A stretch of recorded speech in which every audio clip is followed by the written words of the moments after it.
Hey guys, my name is Savannah and today we're jumping back into Jurassic World Evolution 2, building on one of the brand new desert maps that came with the Malta expansion pack that released a while ago now. I'm a little bit late to the party, but very excited to jump in and build a brand new desert park. So we are currently in Sandbox mode and we're just going to build a pretty park. We're starting off with the entrance area, of course, and I am absolutely in love with how everything on this map looks. I really honestly don't think you can build a bad park on this desert map because just the contrast with the sky and the plants and the decorations, it all just looks so good. And all the buildings that are available in this Malta theme are so detailed that it's really easy to create a really pretty park. So what I'm starting off with, of course, is pathing, and I have this idea to kind of make streets with the pathing. So I'm using the kind of asphalt path in the middle with the lighter colored concrete path edging it to kind of make it look like a street and sidewalks. And then, of course, using my new favorite piece in the entire game is this stone wall. And I love it so much, specifically because you can pretty much overlap it. If you can see when I'm placing it down, I test a couple layouts before we actually get the design that we go with, but you can actually overlap it a little bit. The area around it, what is that? The hitbox of the object doesn't make you place it super far away from one another, so you can actually make it look like you get these continuous walls.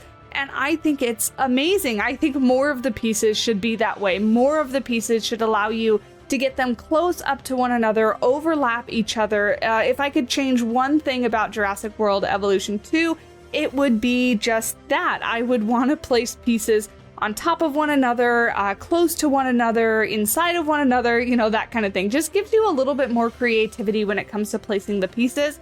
And I would love to see that added. I know that you can do it with mods that are out for the game, but I currently am just playing vanilla and don't have any mods installed in my game. But the pathing did give me quite a little bit of trouble because my OCD was not liking how they were overlapping with one another. I put the kind of concrete path a little bit too close to the asphalt path, and then it was giving me like weird shapes and lines and things like that. But in the end, I got it good enough, and I think it looks just okay.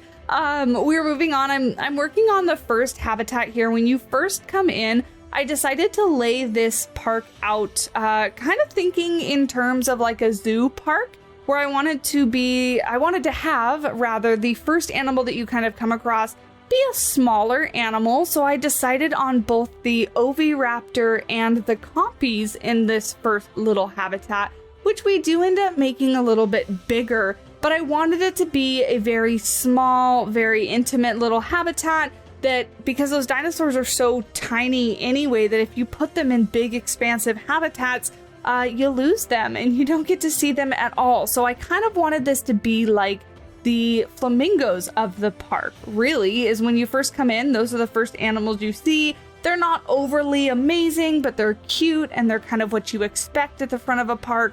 And so that's kind of what I was going for. The other animal that we add in this specific episode is the Listrosaurus. So that guy's going to go on the other side as another tiny little animal. Now, that one's by itself, and I'm thinking it needs to be mixed with some sort of medium herbivore, not to be completely by itself, because I think the habitat that I built for it I really like, and you'll see it when we get to it, but it feels a little empty just because those guys, the Listrosauruses, are so small that I think it does need a little something else.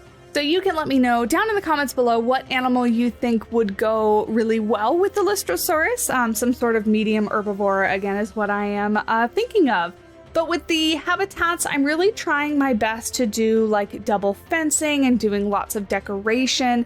One thing I would like to see added to Jurassic World Evolution 2 in 2023 is just a lot more decorations. They did a really good job at adding some new decorative pieces like these single placeable trees, some rocks, the planters, the waterfalls, water fountains rather, not waterfalls. Waterfalls would be very cool though. But the water fountains, lighting, things like that. There are a lot of decorations in this game, but I still don't think that there's enough. I still find myself struggling to keep things from looking repetitive. And like, for example, those little plants that I'm placing down there, the little grass pieces and the little like succulent with the orange flower are absolutely fantastic, but give me more. Give me variants of those. The plants that are inside these planter boxes with the little yellow flowers, you've already modeled those. Put them as a separate little object that I can place down. That and benches and trash cans. I never thought I would want benches and trash cans so badly, but I would absolutely love to have more just guest detail things, just to make it look like the paths are a little bit more filled up and there's a little bit more going on. Next to this habitat here, you can see I kind of placed down the hotel to start with because I was thinking that that's where I wanted it to be. In the end, I actually moved the hotel just to the left side of the entrance. It kind of fills in this little pocket of space that we have just next to the arrival point, and it fills it out really well. You know, the idea being that the hotel is going to be near the front of the park, and that's, you know, where you're going to stay. If you're staying here right next to the entrance, I think it was a really good placement. And then here I end up making this food with the pathing on the left-hand side, the, what do you call it? The tiling pathing, that red tiling pathing. I make that a bit smaller and then end up making that kind of a outdoor seating area right next to the compies and the Oviraptor. I almost forgot what it was called, the Oviraptor. And I think it turns out really well. So that is where you can kind of take your food and go eat. Or if you packed a lunch, you can go sit down there, take a break. Lots of tables, lots of chairs and things like that. So you can just kind of hang out. And then the hotel gets a little decorated on the other side. Other than that, those are really the only two facilities that I believe I place down. I have already started on episode 2 and placed in some more. I think I put in a drink amenity as well as a gift shop, an emergency shelter, because, you know, every dinosaur park needs a place to go when the dinosaurs inevitably escape, to keep the guests somewhat safe, or as safe as they can be. And we continue on over here. I really like how this map is laid out, and at the end maybe we'll go into real time and I'll kind of show you on the map how I envision laying things out. But essentially we're in this little pocket of space that branches out both to the right and to the left around a mountain where you can't build on, and I really liked having to build around that little mountain. It gives me a little bit of a challenge rather than just like a flat, wide open map. It gives me something to plan around and something to kind of have to incorporate into the park. We don't actually finish the habitat that I'm kind of mapping out here. This is going to be our very first carnivore habitat, and I'll save that for the next episode. But I just kind of wanted to see how it was going to fit. I wanted to do a carnivore habitat there with a zip line over it. So that's what episode 2, a little bit of sneak peek, little spoilers, but that's what episode 2 will have, is our carnivore habitat and our zip line. And then after that, I'm wanting to add an aviary. And then after that, probably going to incorporate a lagoon somewhere. But here you can see I am adding, I think, what is that? That's the emergency shelter. Yes, right next to the arrival point, and then the hotel, opening up into this kind of just big wide open plaza area, just to give guests a lot of room to walk around. It's not really needed in this park. The guests have plenty of space to walk around. There's not really a lot of congestion or anything like that. But I just thought, you know, when you first walk into a park, you need some open space because people are going to be walking in, looking at their maps, figuring out where they need to go. If they're trying to leave, they're trying to, you know, get some family members that got left behind or lost or whatever. People just end up kind of congregating in the front of parks like that. And so you need a lot of space. That way they don't cause some traffic jams. This is not the final layout of decoration. This is where I felt like it was getting a little repetitive. So I end up bringing out these little planters and lining up the streets. I really like how the guests will walk on either side of these. That was kind of my intention. And then using lots of trees to make this kind of lush and feel green. I still, because it's a desert, I really didn't want it to be barren. I really like how the trees and all the foliage look on this landscape. So I'm really happy with how that came out, but I really wanted it to have lots of greenery and still feel like a lush and very well planted and foliaged area. Because I mean, you know me, I love plants. You could always add more trees and plants and things.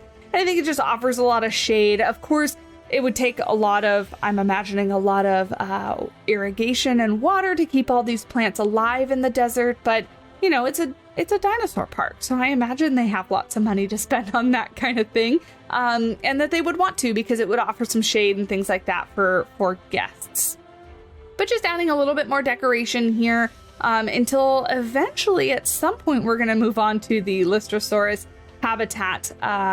There we go, right here. So I pan over to just next to the arrival center here and have this kind of space that backs up. You can see the line in the back is the border with which you can build, because that's the edge of the map.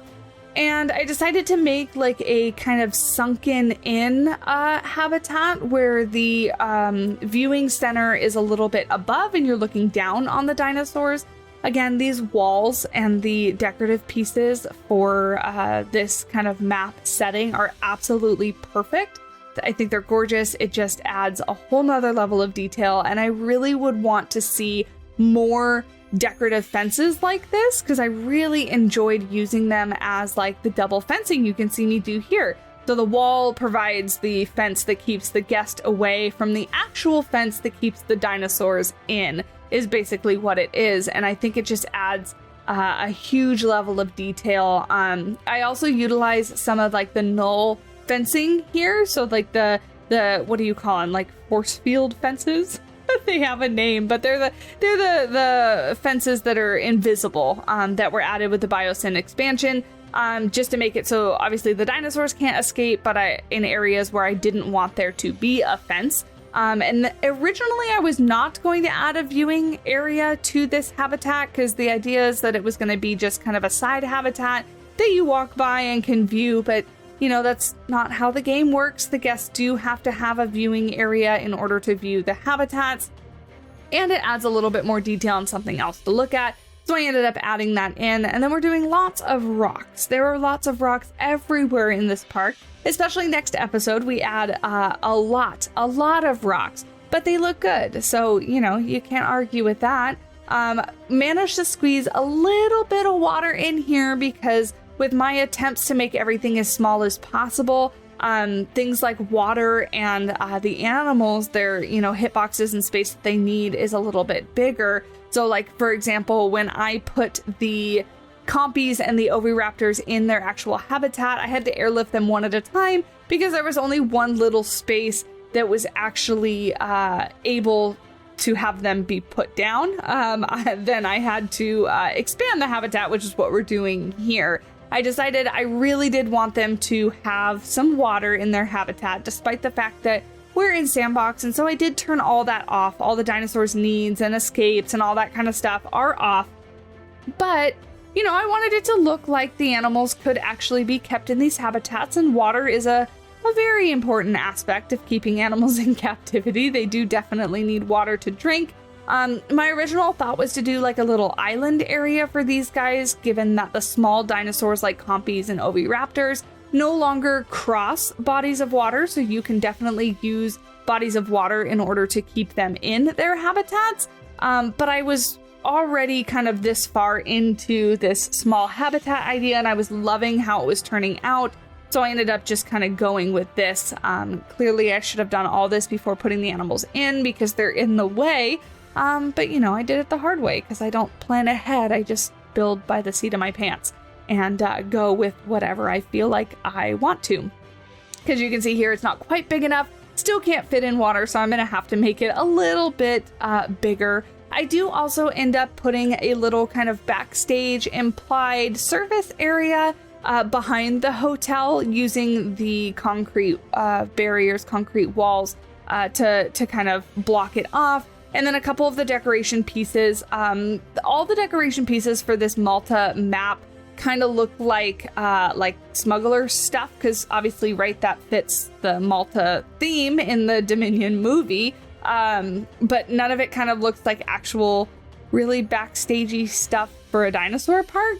But we'll just pretend, it's storage stuff. There's like beams and cinder blocks and random stuff within those decorations. So we'll just pretend those are things they need in the backstage part of the hotel. But then on the actual hotel building itself, I noticed that it had that little archway in the back where the pool area was, which is what we're looking at now. That's why I put this path here and I'm decorating in the back, because even though it doesn't work that way, you can't connect a path there. My thought is that this could totally be a way to get to and from the hotel if you're staying there and you wanted to go out the back and you wanted to go take a look at the Oviraptors or the compies in their habitat or enter the park through this way, that would be a reasonable thing a hotel would definitely want to have, is multiple entrances and exits, multiple entrances and exits for their guests to get in and out of the hotel. But this is a little backstage area. It's not too overly detailed, just throwing a couple things in here just to kind of fill up this space with something other than just trees and plants and things. And yeah, I think it turns out really, really cool. Like I said, I've already started working on episode 2. I'm really enjoying building in the desert biome. We did have our California Sandbox map going for quite a while. I think there's 5 episodes out on the channel right now. But I just kind of lost interest in building in that same biome and wanted to try something new. And I like this one so much. So we'll stick with this one for just a little bit until I get tired of it, and then we'll move on to something else. But here are some end cinematics where you can see the dinosaurs kind of running around in their habitats. One of the only times that I've ever seen compies in the game, because they're not in grass, they're on dirt, and I can actually see them running around. So that's nice. And you can see the little Oviraptors walking around in there as well. And then we'll pan over and we'll take a look at the Listosauruses too. They have lots of rocks and stuff in their habitat, but fairly open. But you can see they look really, really small in this habitat. And that's where I think another small or medium-sized herbivore would really kind of fill out that habitat a bit. But all the details just look so good on all the buildings. I love it. Big open plaza area into the viewing for the compies and the Oviraptors. And yeah, that's it. So if you guys enjoyed this video, do leave a like down below and don't forget to hit that subscribe button so you don't miss out on any future content. All my links for social medias, my website, my merch is all down below. Check it out if you're interested. And until next time, I will talk at you guys in the next episode. Bye!